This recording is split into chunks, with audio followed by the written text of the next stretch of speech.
The protest broke out on December 28th. And it started with the shopkeepers' strike in Tehran's Grand Bazaar, which is an iconic place. And what it suggests is that there is a simmering anger among Iranians towards the state and the government. And Iran is in serious economic trouble, as we all know. And that's mainly because of the sanctions imposed on Iran. So what happened was that, after the June war, and the war itself was, in terms of infrastructure damage, the war itself was very, very damaging for the Iranians. And then after the June war in September, the Europeans reimposed the snapback sanctions, which tightened the sanctions screws further, right? And that added the pressure on the currency. And oil exports also fell by 7% from 2024 to 2025. Exports had already tanked and then they came down further. So all this added up pressure on the real, and the real started collapsing after the June war. That means hyperinflation. So people were not able to meet their essentials, buy their essentials with the money they had. And then the government, which was also under pressure, had imposed some reforms in December, right? They removed some food subsidy, they increased some fuel prices. So this all led to some kind of an explosion of the resentment the public was facing. And the Iranian authorities, if you look at the statements issued by the Iranian authorities at the beginning, they said that they were willing to listen to the protesters. And they were also, their initial response was also restrained compared to last time in 2019 when there were protests around fuel prices. This time, they were very restrained, right? But then what happened on Jan 2nd, Trump, after meeting Netanyahu, said that the United States is locked and loaded. And then he warned the Iranian authorities against cracking down on protesters. On the same day, Mossad tweeted in Farsi saying that we are with you in the field. And the Israelis were bragging that they were supporting the protesters. And then in the subsequent days, Iran had imposed a shutdown. And then last Saturday, there was a crackdown, right? And see, the mainstream, and now this is the trigger of the protest. And if you look at the narratives, the mainstream Western narrative is that this is some kind of peaceful protest against the government, and then the government is using brute force against peaceful protesters. So now the problem is that this was not very peaceful protest. Particularly in pockets of Iran, the protests had turned violent. And the Iranian government officials say that the protests had turned violent because the protesters were getting weapons from outside. Israel's Channel 14 reported, their journalist tweeted, it's still available, saying that a foreign government was supplying weapons to the protesters, right? And if you look at the Iranian government accounts, some 100 up to 100 security personnel were killed.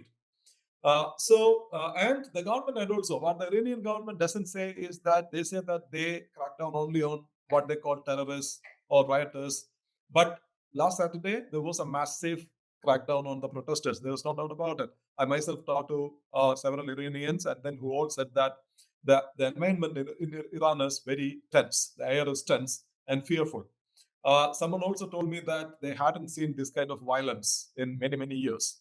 So my understanding is that what the government did, once Trump offered support for the protesters, once they realized that foreign actors were present and the protests were turning violent, the authorities, they turned frantic and they wanted to send a very tough message, and they used force to put down the protests because they didn't want Iran to go in the Syria way.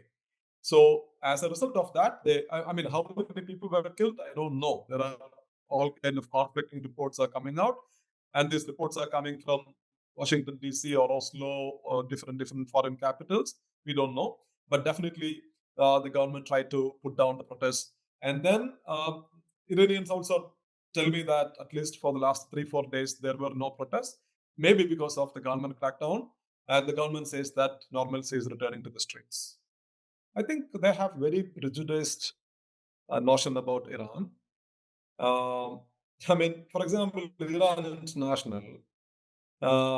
International reported in the initial days of the protest that Ayatollah Ali Khamenei was looking to leave Iran for Moscow.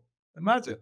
Ayatollah Ali Khamenei is not Shah Reza Pahlavi. Anybody who knows at least a bit about Iran would understand that this is fake news. That's not going to happen.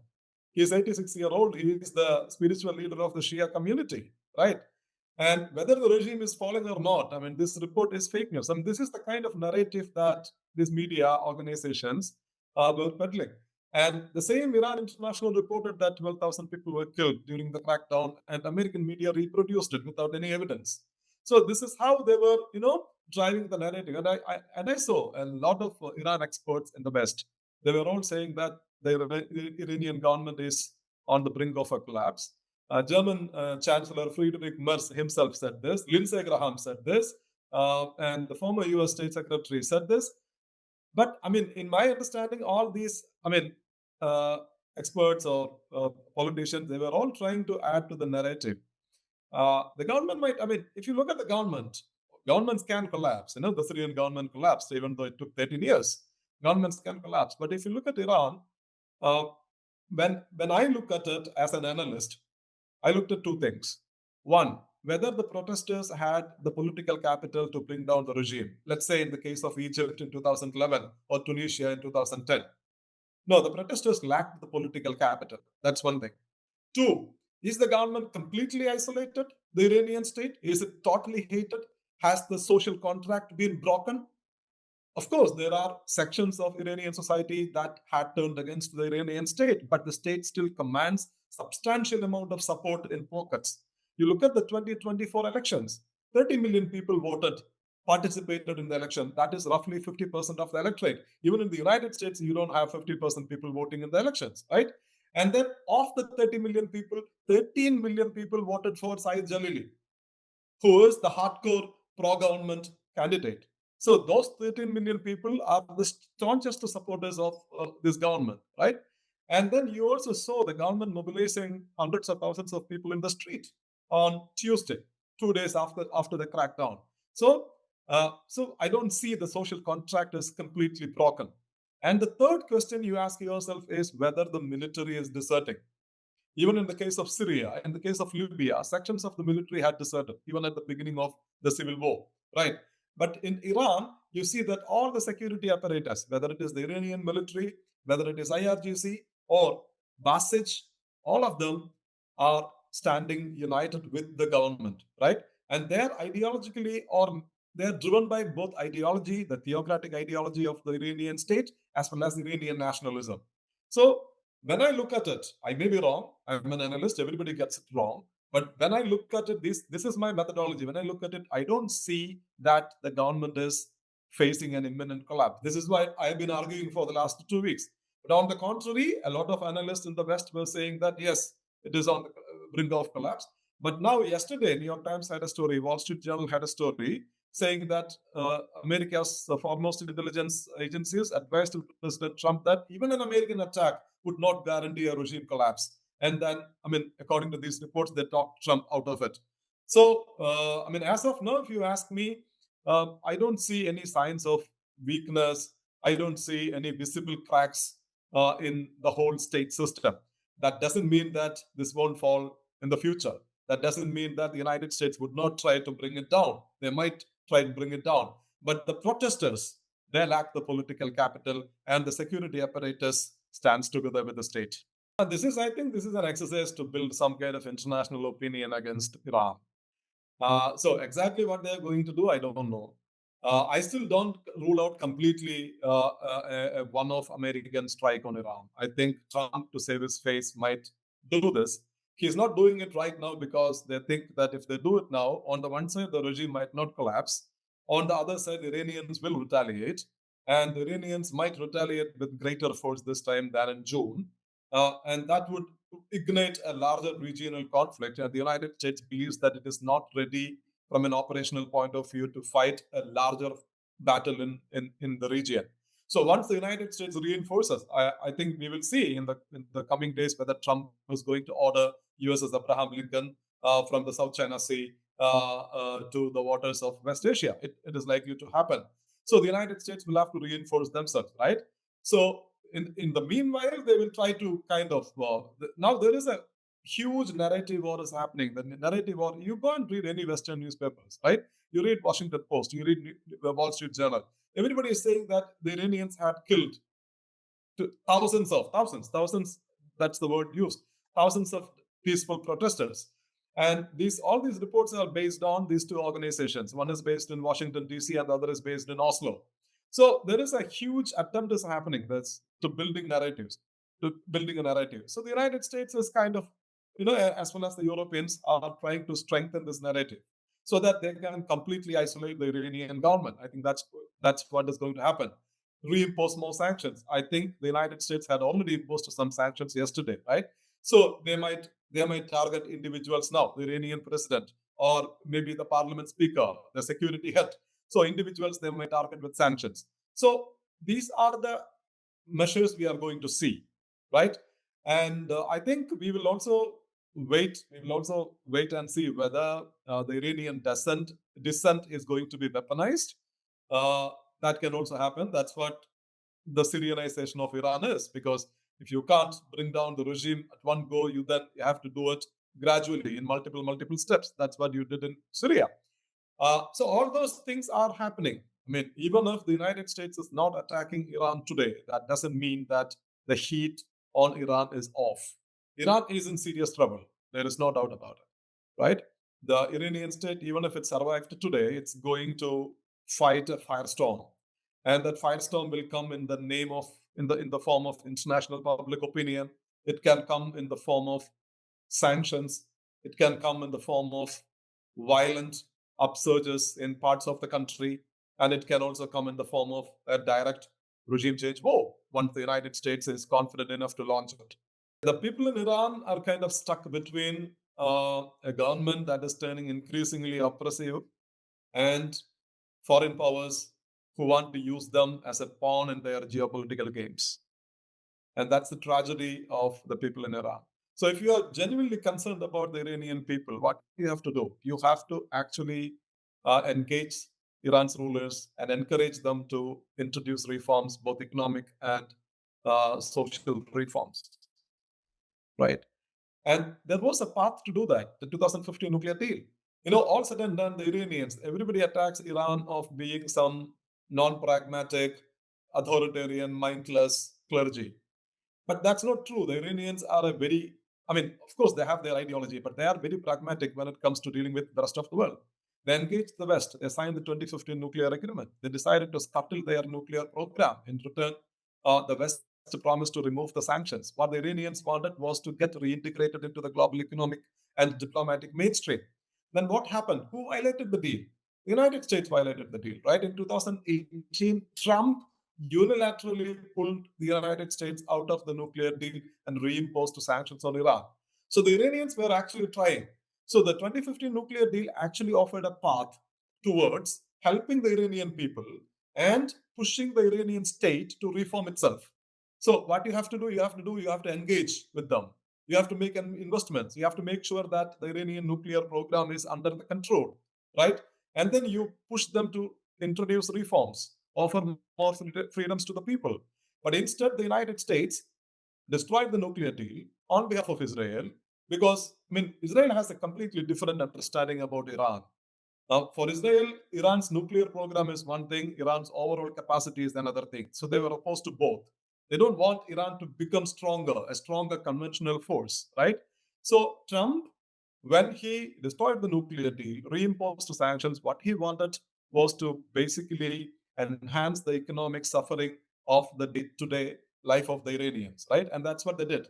And once that happens, the public might turn against the government, and that would open up an opportunity for the same people to say, see, now you have an oppressive government, we have come for your liberty. That's what we are witnessing now. So my question is that, yes, I empathize with the Iranian people, if you ask me. Of course, they deserve freedom, and a lot of people deserve freedom, not just the Iranians, right?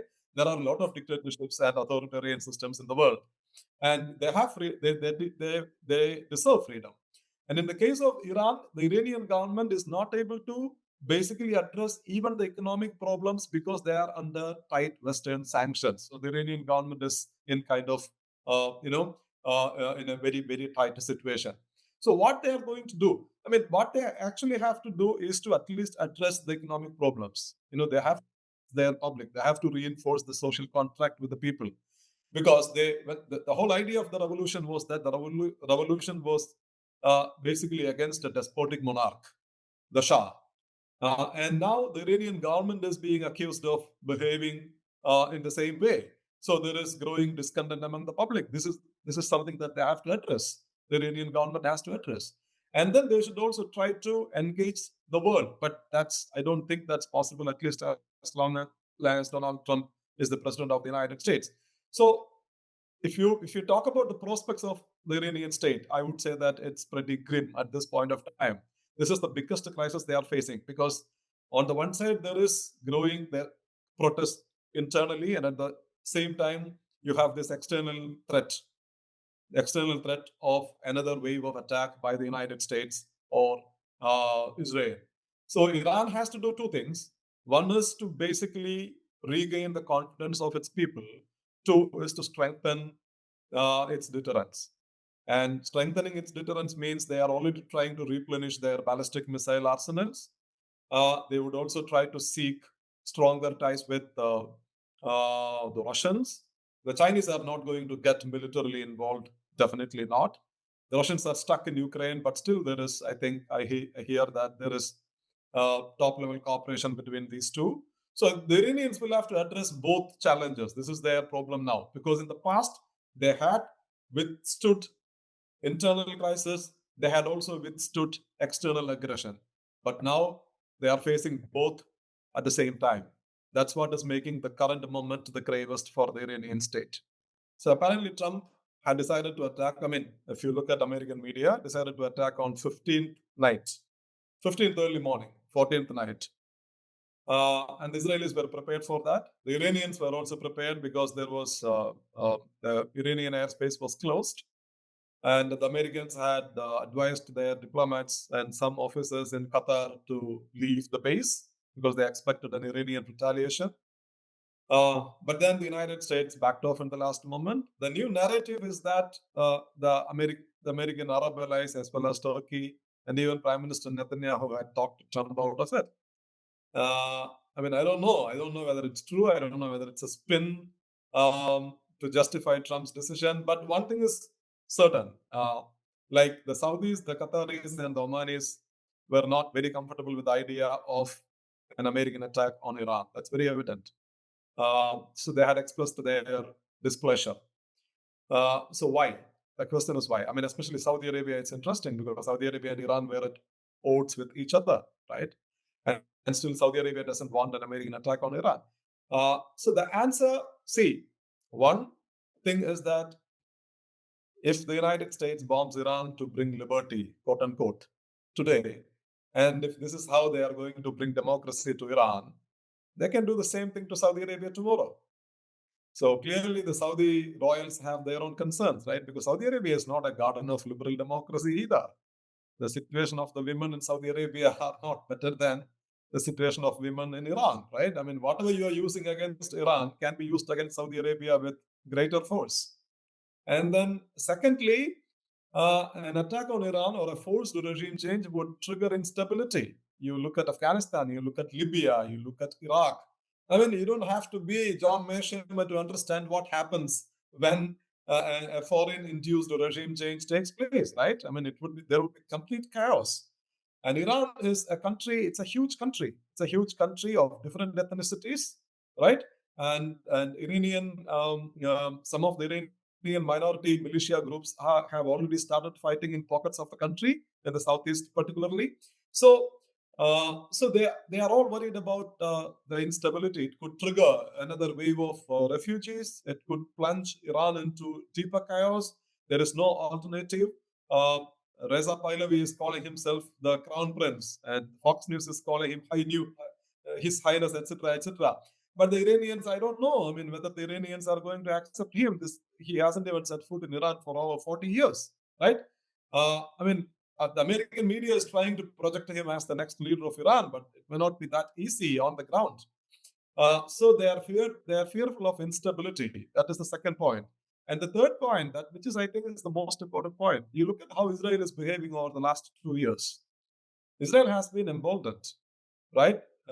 Because Hezbollah has been, defeating Hezbollah is welcome news for Saudi Arabia, of course. But after Hezbollah has been degraded, or after the fall of the Syrian government, the balance of power in the region has shifted, and Israel is behaving as if it is already a mini regional superpower. It bombed even Qatar on September 9th, 2025. So that is something that Arab countries never thought would happen. They thought that they had the protection of the United States, and nothing mattered when the Israelis decided to bomb Qatar. So if Iran also falls, that means the balance of power in the region would entirely be shifted in favor of Israel. So the Saudis, who have a country to run, not a company, like several other countries in the region. So the Saudis are clearly worried, right? I mean, I think these three factors. One is, of course, the way democracy is being brought to Iran. Two, of course, the fear of spreading instability. Three, the concerns about Israel becoming a regional hegemon. All these things, I think, have forced the Saudis to express their displeasure to the Americans about a military attack. But I'm not sure if the Saudis talked Trump out of it, or rather Trump was deterred by Iranian threats of escalating this into a larger conflict.